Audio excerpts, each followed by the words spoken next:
Hi guys, just starting my functional fitness flow. So if you come and lie on your backs, you're going to need a lightweight TheraBand and a broom handle. So come and lie on your backs. So I always start the flow with some connection and some postural adjustments and breathing. So you lie on your backs. If you've got a little cushion or anything to put underneath your head, then so you're not just laying on the hard floor, that's great. Okay, so if you lie on your backs with your feet hip distance apart, so we're just going to think about our connection first of all. So where you should be feeling connected at the moment is underneath both your feet, underneath your lumbosacral junction, which is the junction between your lower back and your pelvis, the TL junction, which is the junction between your upper back and lower back, both shoulder blades and the back of the head. So what we're going to do first is we're just going to start to do a few little postural changes to try and get better connected.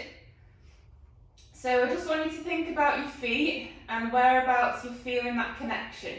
If you're feeling it more on one side than the other, you're just going to shift your weight from side to side until you feel like you've got that balance between the left and right foot. And then you're going to think about where you're feeling that connection on the foot. Are you feeling it on the outside of the foot, or are you feeling it on the inside of the foot? If you're feeling it on the outside of your foot, you're going to try and get that inner arch connection by pushing the big toe down into the floor. So we want to keep the knees pointed up towards the ceiling and keep the ankles neutral. So what you don't want to do when you're trying to push the big toes into the floor is just shift the knees towards each other. If you've got the weight, if you can feel that connection more on the inside of the foot, you're going to do the opposite. You're going to try and bring that outer arch down towards the floor, but keep that big toe connection so the knees just don't go out to the side. Okay, so try and keep that foot connection throughout this part of the flow. So once we've got our foot connection, you're going to move up to your lumbosacral junction, and we're just going to start to do some pelvic tilt. So we're just going to start to peel the spine away from the floor, tilting the pelvis into an anterior tilt, and then you're just going to reverse peel your spine, so you're taking your pelvis into a posterior tilt. And just go between an anterior and posterior tilt now, lifting the spine away and then lowering the spine. And then I want you to try and stop in a neutral pelvis, which is the midpoint between the two end ranges. And you should feel like your lower back is flat on the floor. So if you put your hands behind your back, you should feel that that back connection is flat on the floor, but you don't want to be caved into the floor. So you don't want a gap, but you don't want to be caved into the floor. So now you should have a neutral pelvis, neutral lower back, and your lumbosacral junction should feel more connected to the floor now. Then you're going to work up to the TL junction. So you're going to think of your ribs and pelvis like the pages of a book. So what you want is for your ribs and pelvis to be connected with each other. So they want to be parallel. So if you have a feel of your ribs, if you feel like your ribs are sort of poking up towards the ceiling, you're going to have this open book appearance of the ribs and pelvis. So we want to try and close the pages like we're pulling the ribs down towards the pelvis to get those to connect with each other so your diaphragm and your pelvic floor can communicate better. And then with that, your TL junction should be feeling nice and connected. So then you're going to work up to your shoulder blades, your shoulders. So again, they want to be equal from side to side. And you want to feel that connection. So you're going to start to shift the weight again until you feel like you've got that equal connection between the right and left. And the shoulders themselves want to be neutral. So what you don't want is for your shoulders to be elevated and forwards. So we're going to try and externally rotate and depress the shoulders down towards the back pocket on the same side. So you're going to activate the muscles underneath and around the back of the shoulder to try and pull those shoulders down into an externally rotated and depressed position. So that should take the shoulders into a more neutral position. And then move your way up to your head. So the back of the head is going to push straight down towards the mat. So your eyes are going to focus up towards the ceiling. And what you don't want to happen is for your neck to extend or come forwards. So it's pushing straight back down, and you should feel those muscles at the front of the neck start to activate. Okay, so now we've got our connection. Put one hand on your chest, one hand on your tummy, and we're just going to think about our breath. So we're going to get our breath in the right order first of all. So when you take a breath in, what should be happening is the hand on the tummy should be lifting. And on the breath out, the hand on the tummy is going to lower. The hand on the chest doesn't want to move anywhere, so that stays completely still.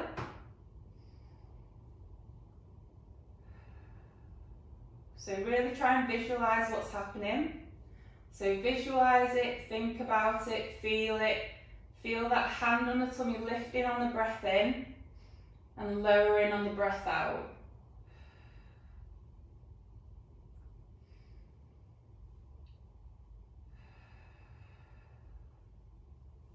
Breathe in through your nose, out through your mouth, through pursed lips. Imagine you're blowing through a straw.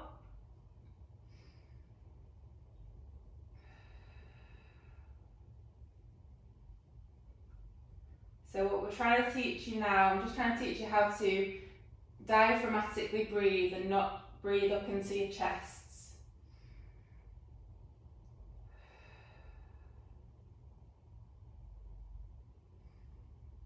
Okay, so once you feel like your breath's in the right order, I want you to put your hands around your waist. So your thumbs are going to grab hold around the back muscles, web of the hands around the side, and the fingertips around the front. Now we want to try and create our 360-degree breath. So when you take your breath in, what you should feel underneath your hands is all those muscles around the abdominal wall expanding. So you should feel like your muscles are trying to lift your hands away. So if you're struggling to feel that, I want you to just cough.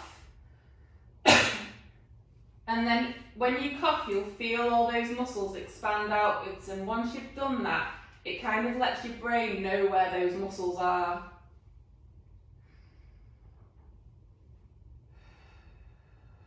So you're going to breathe in, feel the muscles expand. Breathe out, feel the muscles relax.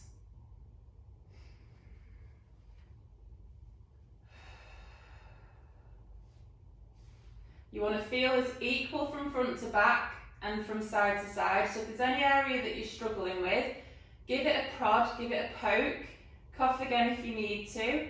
Just wake those muscles up and then really try and think about those muscles expanding on the breath in and then relaxing on the breath out. Where people tend to struggle with this is round the back. So if you're not really feeling it into those back muscles, cough again, poke the back muscles and just really try and hone in on that area and think about your back muscles, pushing your thumbs down towards the floor. Another way to think about it is imagine you've got a balloon inside your abdomen, and with each breath that you take in, you're trying to pump the balloon up a little bit bigger and bigger. So day to day, this is the type of breathing that you want to be doing. And then obviously when you're lifting weights or lifting picking the kids up or carrying the shopping, that's when you need to be able to create your brace.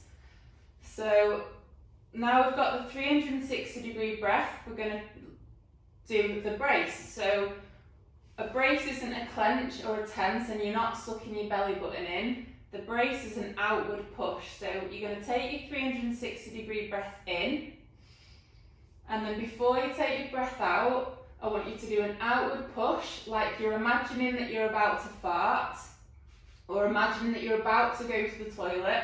So do an outward push, and then try not to let the muscles completely relax as you're breathing out. So breathe in through the nose, out through the mouth, through pursed lips. Imagine you're blowing through that straw. Keep those muscles active as you're breathing in and out.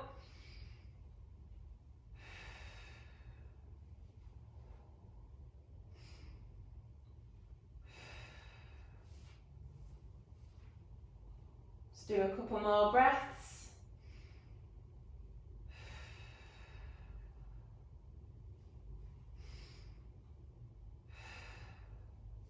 So that's the type of brace breathing that you need to be doing when you're doing your when you're training. Obviously, when you're doing sort of 1 rep maxes, 2 rep maxes, you need to be able to brace and hold that brace. But generally, when you're doing sort of lower weight, high reps, you need to be able to brace and breathe at the same time. Okay, so now we've got connection, we've got 360 breath, and we've got the brace. We can start on the flow. So we're going to just start just in this supine position, just going to start to take our arms backwards, so float the arms up into the air and then back over the head. And I want you to think about what's happening in the lower back and the rib cage area. So if you start to feel your lower back lifting and the rib cage lifting, we're going to try and keep that connection. So if you get to that point where your ribs are starting to flare, just pause in that position, take another breath in, expand, and then on the breath out, try and get your arms a little bit further back. So just taking them forwards and backwards, really trying to think about that connection between the ribs and pelvis. And also keep those big toes connected with the floor and the head pushing straight down towards the floor.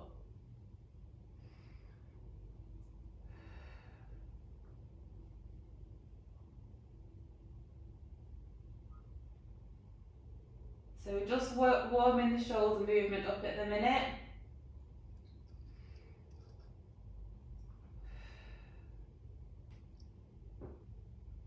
And then if you've got your broom handle or whatever it is you're using, your umbrella, grab hold of the broom handle, and then we're just going to do some shoulder flexion with the broom handle. Again, keeping the ribs and pelvis connected. So wide grip at first. And then gradually just start to narrow your grip. And obviously it'll get harder to keep the ribs and pelvis connected. The closer you get, you're going to want to start to lift the ribs to be able to get the shoulders above the head, but we want to try and keep the ribs and pelvis connected. And keep that lower back and pelvis in a neutral position.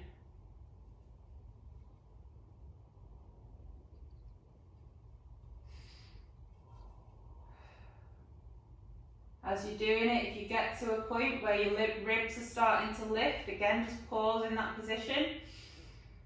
And then take a breath in and expand and lower your arms backwards on the exhalation.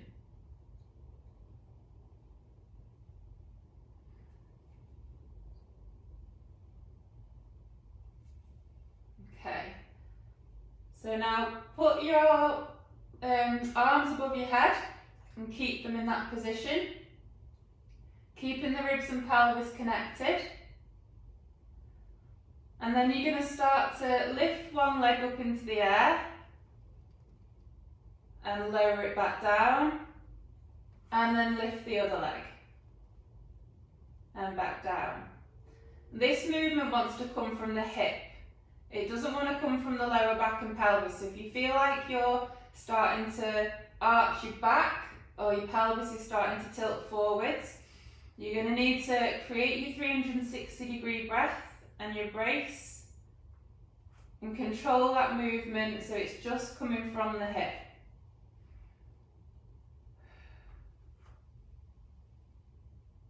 So just alternating legs at the minute.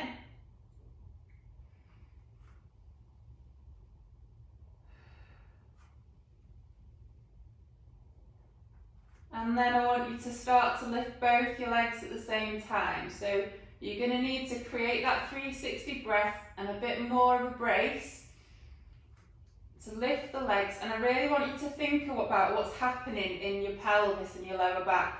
So if you lift your legs and you feel like your pelvis starts to jump forwards, then you really need to increase that brace that you're trying to, so to create your 360 breath and your brace. So you're going to need more of a brace for this. So lifting and lowering your legs up into the air, controlling that movement just through the hips.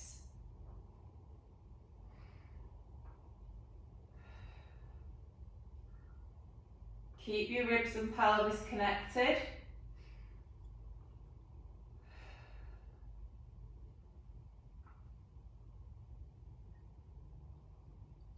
And then if you just pause with your legs up in the air now. So your feet want to be higher than your knees, knees over your hips, hips at 90 degrees, and your knees, your hips are going to be a little bit externally rotated and abducted, which means your knees are going to be wider than your hips and your feet are going to be a little bit narrower than your knees. And then just bring the broomstick or whatever it is back and just start to do some shoulder flexion and toe tap at the same time. So single leg toe tap and shoulder flexion.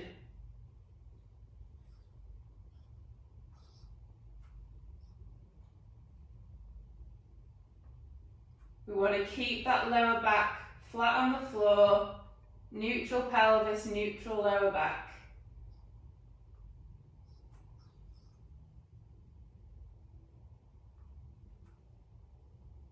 Then you can do double toe tap with the shoulder flexion.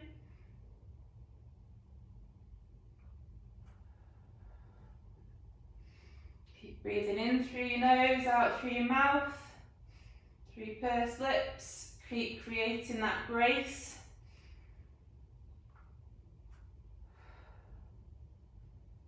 If you want to make it a bit more challenging, start to extend the whole leg away.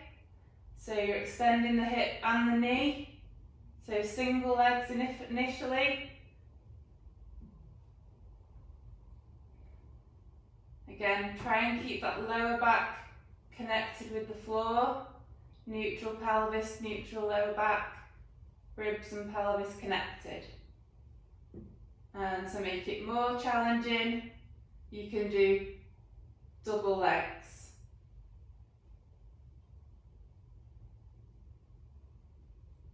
If you feel like your lower back's starting to arch, just pull it back to the movement that didn't create that arch.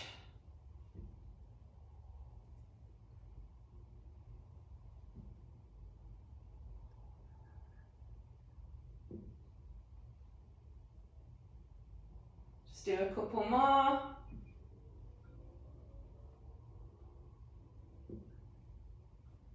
Okay, pop the bar down and then just give your knees a little hug to your chest so that you can just give your hip flexors a little rest, and then bring your legs back up into this position. It's called a 3-month supine position. So feet higher than the knees, knees over your hips, and then you're going to point your fingertips towards the ceiling. Lift your head slightly and then look to, we're going to start to do a roll, so you're going to look to the direction that you're going to turn. And then what I want you to do is start to roll onto your side, but you need to try and control that movement. So imagine you've got a Lego body, so shoulders and pelvis move at the same time.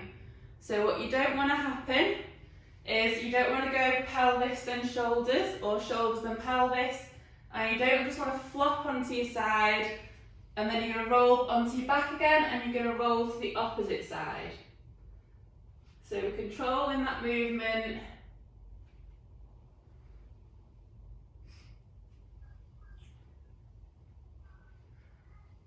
And when you roll onto your side, you want to keep a nice straight spine, so you don't want to be bananaed.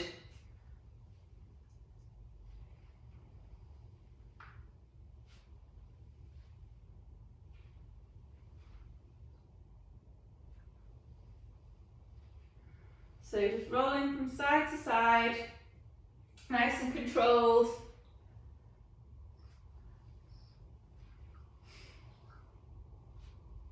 And then roll onto one side and then up onto your forearm. And then up onto your hands. So this is called a high oblique sit. So your legs are going to be in a bit of a mermaid position. And then I just want you to bring the back leg round so it's in front of the other leg. And you're going to lift your bum up off the floor and then rotate your body round so you're into the bear position. And then rotate round the opposite way so you're back into the high oblique sit. And then you're going to lift and rotate round into the bear again. So you're just going to go from side to side, into the bear, to the opposite high oblique sit. And again, you want to have that Lego body, so shoulders and pelvis want to move at exactly the same time.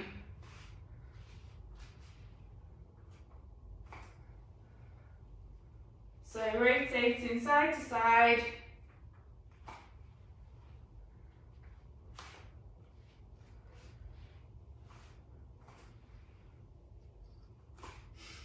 Make sure that your shoulders are nice and active when you do this, so you don't want to just let the shoulders collapse on themselves.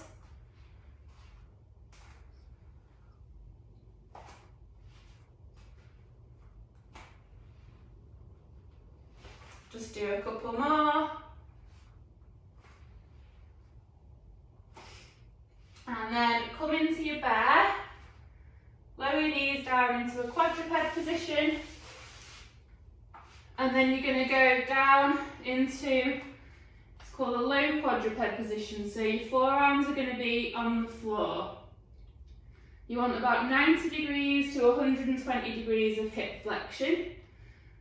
And then what we want is for you to find your neutral pelvis. So you're going to start to tilt your pelvis backwards and forwards. Find your midpoint, so find your neutral pelvis and neutral lower back. And then we want to make sure the shoulders are active, so you're going to push the floor away with the forearms. Again, externally rotate and depress the shoulders.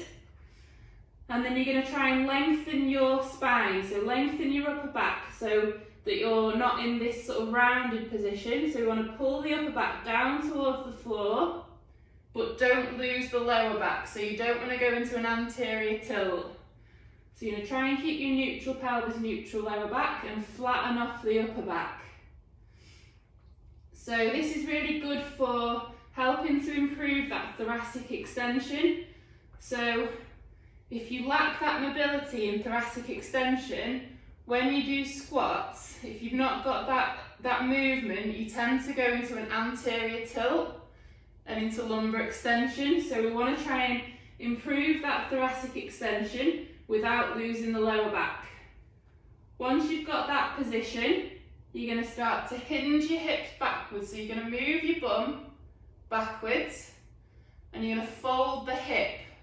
So what you don't want to happen is to just round the lower back, and then as you come forwards, you don't want to lose it into an anterior tilt. So we're trying to control what's happening in the pelvis and the lower back. So that stays completely neutral, and this movement wants to come from the hip. So this is going to help retrain that hip hinge. So if you're someone that struggles with hip hinge during squats, during deadlifts, this is going to help that movement pattern. Then you're going to extend your hip, go forwards, keep control of your lower back and pelvis, really try and think about what's happening. So if you start to feel little micro movements happening, if you start to feel your pelvis tilting forwards as you move, as you extend your hips, try and pull it back into that neutral position. So just going to go forwards and backwards, keeping control of the pelvis. So this is a nice warm up to do before you do squats, deadlifts, just to sort of like let your brain know what your pelvis and lower back need to be doing when you're supposed to be flexing and extending the hip. So just do a couple more of these. And then come up into a quadruped position. Again, find your neutral lower back and pelvis. Make sure your upper back's nice and long, so we're going to try and increase that thoracic extension without extending the lower back. And again, just start to hinge your hips backwards. And then forwards.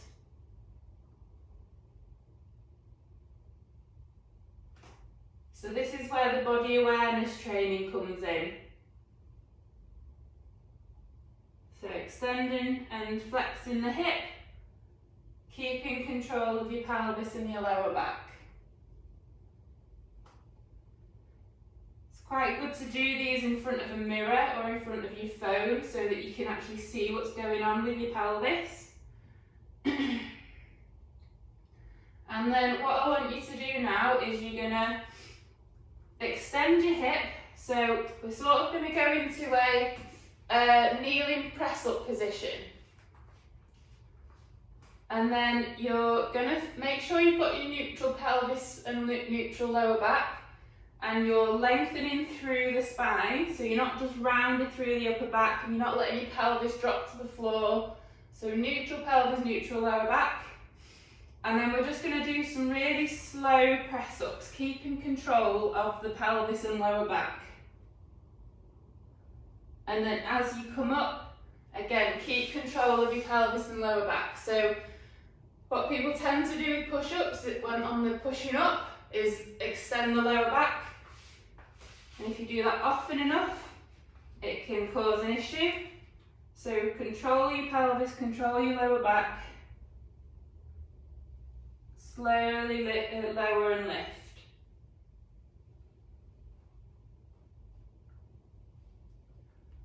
Just do a couple more. Make sure the shoulders are nice and active again, so don't let the shoulders come up to the ears, so we're externally rotating and depressing the shoulders. Okay, come back into your quadruped position, and we're just going to do some rotations. So we're going to take one arm up to the ceiling and then thread it through. So just keep doing that on the same side.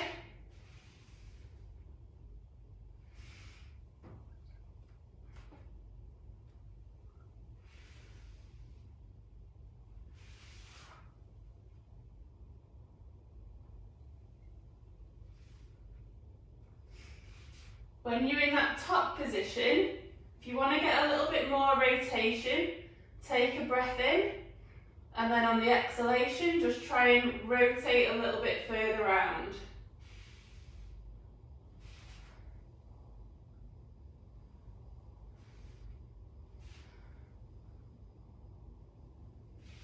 And then switch to the opposite side.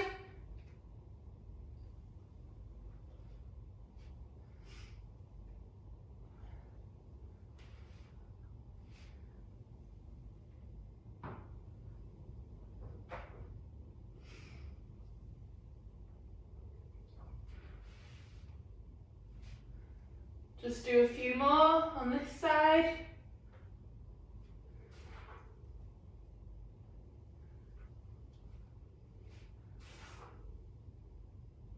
Okay, so come down, back down into your quadruped position, and we're just going to go from quadruped into bear, but I want you to think about what's happening in your pelvis and lower back again. So find your neutral pelvis, neutral lower back.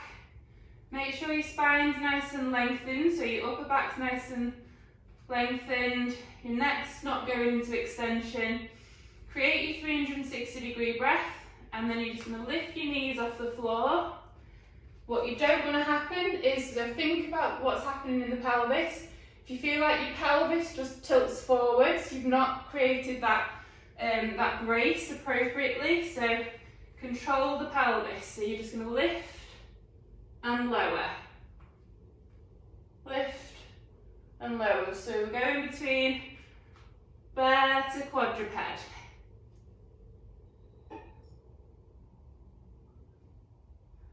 Control that pelvis and lower back.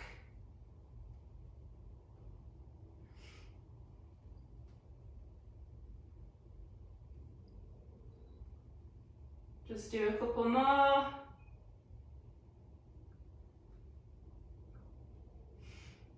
Okay. And we're going to go up into bear again. So create your neutral pelvis, neutral lower back. Get your 360 breath and your brace. Lift your knees off the floor. And then we're going to start to just hinge the hips backwards. So you're folding the hip again. Keep the lower back neutral. And then we're just stretching the arms out. So we're going into shoulder flexion. And then extend the hips. And push over your hands, so you're going into a plank position. And then flex the hips, push the bum backwards, keep that neutral pelvis, neutral lower back, flex the shoulders,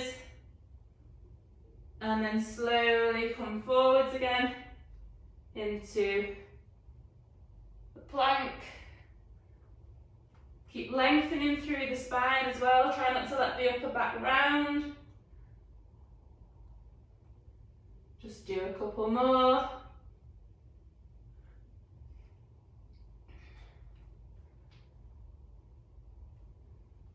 And then take one leg forward, so you're going into your pigeon stretch.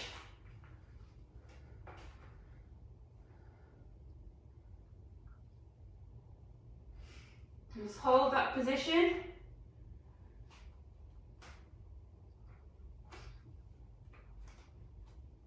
Again, keep your shoulders active. Try not to just let your shoulders collapse. So you're just going to push the floor away with your hands.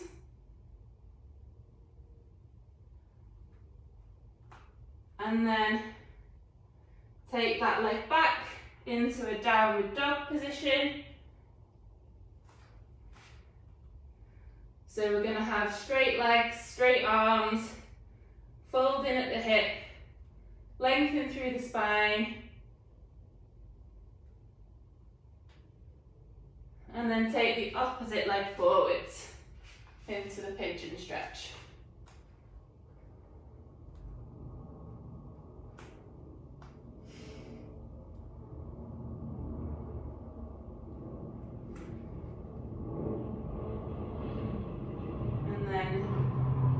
Bring that leg back into your bear position. Make sure you've got your neutral pelvis and lower back. And then you're going to walk your hands backwards into your squat. Okay, so we want to make sure we've got our neutral pelvis, neutral lower back, so you don't want to be too anterior, you don't want to be rounded through the lower back. And you want to try and be nice and upright through the spine. So just hold that position for a second. And then slowly come up. But as you're coming up, think about what happens in your pelvis and your lower back. So if you start to feel a little bit of a kick forwards, control that movement. So now just do some gentle, like slow air squats. Find your neutral pelvis before you lower down. Put one hand on your tummy and one hand on your back if you need to feel what's happening. And then slowly go down into your squat. And come back up. And you want to think about where your weight is going as well. So think about whether you're shifting more to the right or the left. And if you feel like you're going to one side more than the other, try and get that balance between the right and left foot so you're going more down the middle.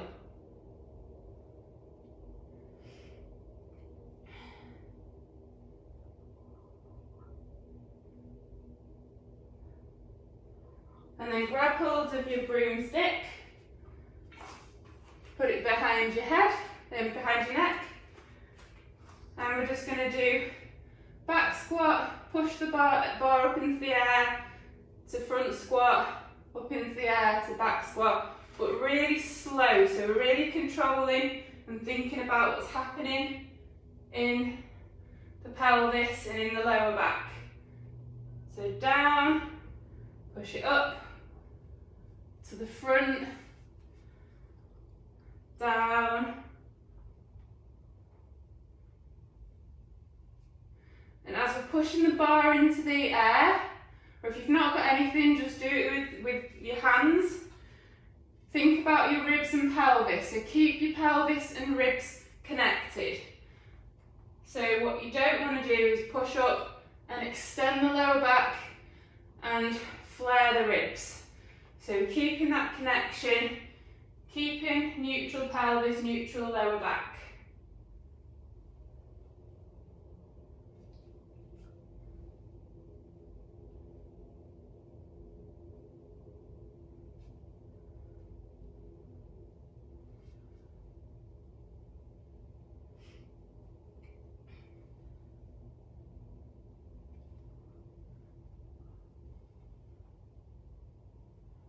And then put the bar into the air,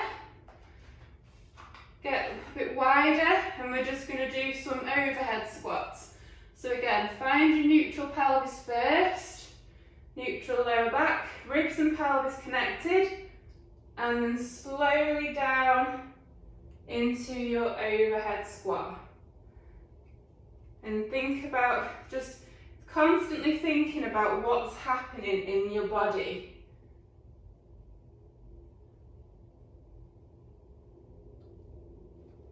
Again, go slow so you can think about whether you're feeling like you're shifting to one side. If you feel like you are, just try and get a bit more balance with that weight distribution.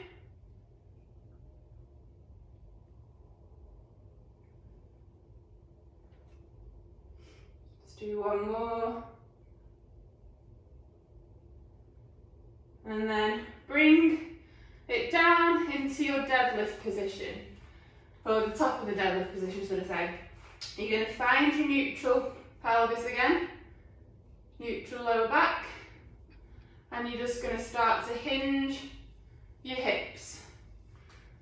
So really focus on folding your hips, pushing your bum back, keeping your shins vertical, lengthening through your upper back, but without going into lumbar extension. So keeping pelvis neutral, keeping our upper backs lengthened.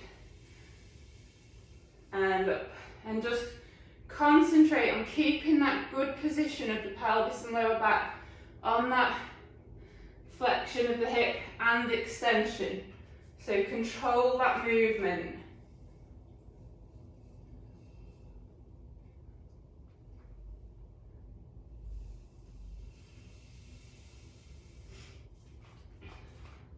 Then keep your feet nice and connected. Push your big toes down into the floor.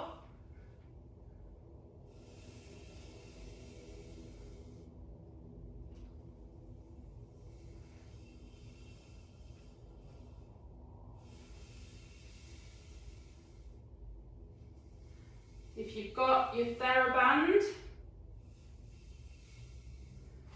put it around your neck, and standing it will just do some TheraBand good mornings. So again, before you start, find your neutral, and then we're just going to hinge and lengthen through the upper back and back up.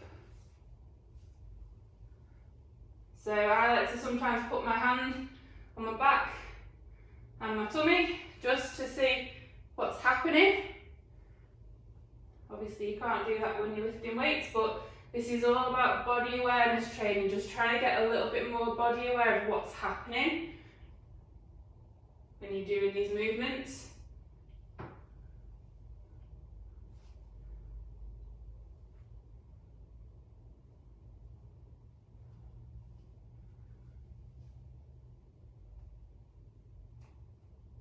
Do a couple more.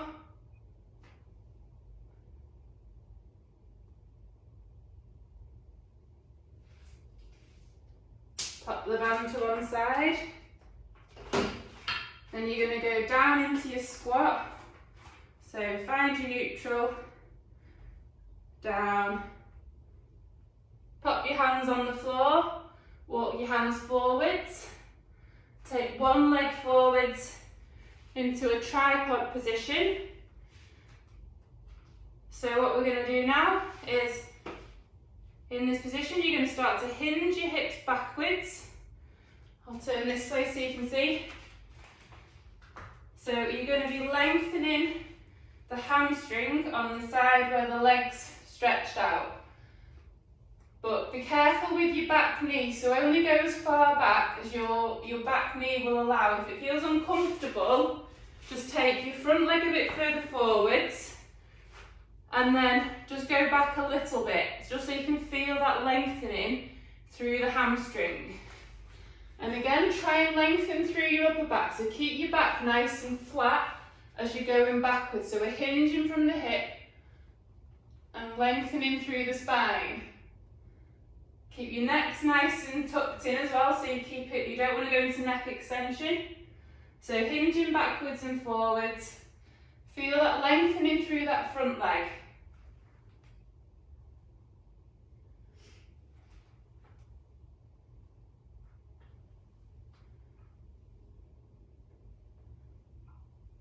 Fold the hip. So again, a hinging movement. And we're trying to keep lower back in a neutral position and upper back nice and long. So try and pull the upper back down towards the floor. Let's do a couple more.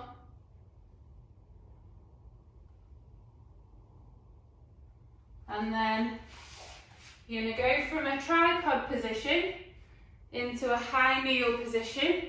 So kind of like the bottom bit of a lunge.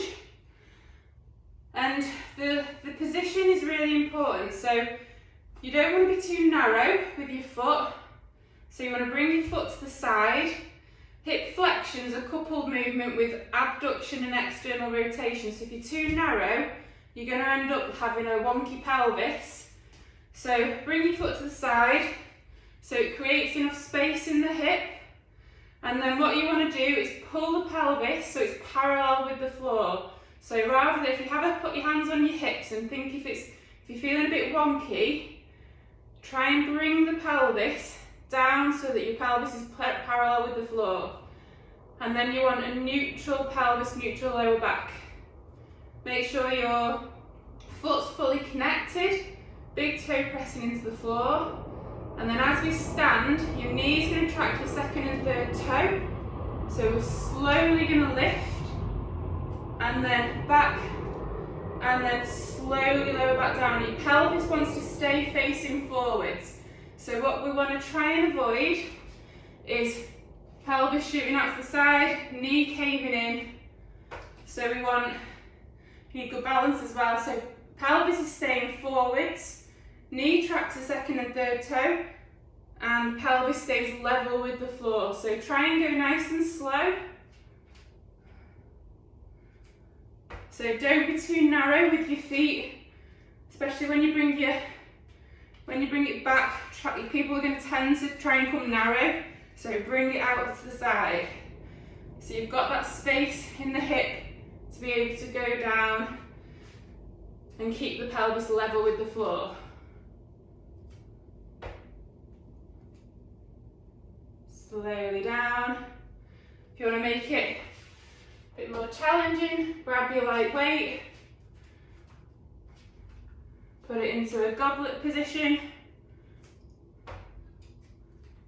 and we're slowly lowering down. So really concentrate on keeping that pelvis facing forwards, because what you don't want to do as well is rotate.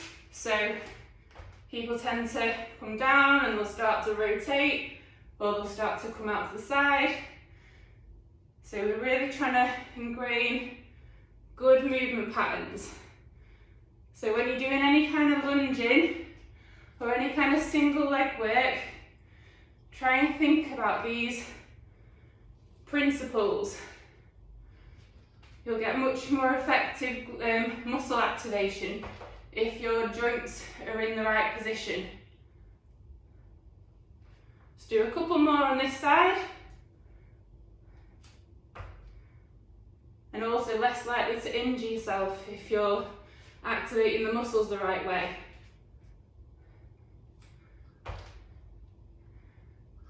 Okay, pop the weight down, put your hands on the floor again, take the front leg back into your bear and take the opposite leg forwards. And again, we're going to do the tripod hinge. So hinging backwards, feel that lengthening through that front hamstring. Again, folding through the hip, trying to keep nice and long through the spine. Don't let your body round. So lengthening, trying to increase that extension through the upper back.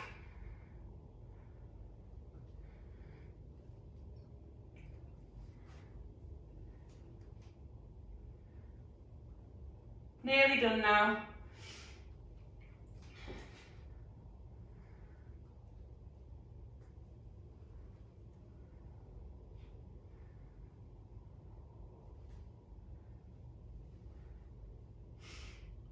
Just do a few more on this side.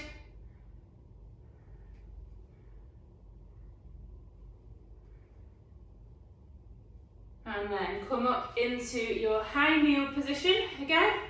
Again, remember, we don't want to be narrow, so foot to the side, pelvis level with the floor, neutral pelvis, neutral lower back, big toe fully connected, full foot connection, and then we're going to slowly stand, knee tracking second and third toe, try and stop that knee collapsing in, and then slowly lower down, keeping the pelvis facing forwards.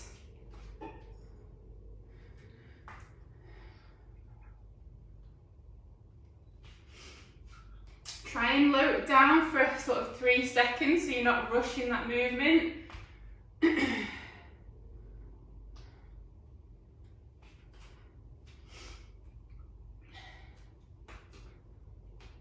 And then again, if you want to make it a bit more challenging, grab the weight. But if you're finding that your knee is collapsing and your pelvis is shooting to the side, you're better off just doing it without the weight so that you can ingrain those good patterns before adding load.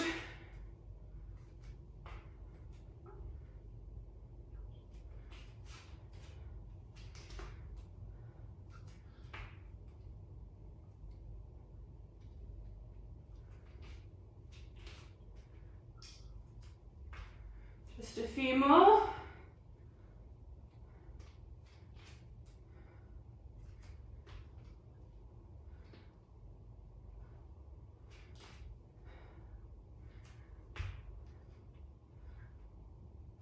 Do one more, and then it's done. Okay, hope you enjoyed that. I'll see you all soon.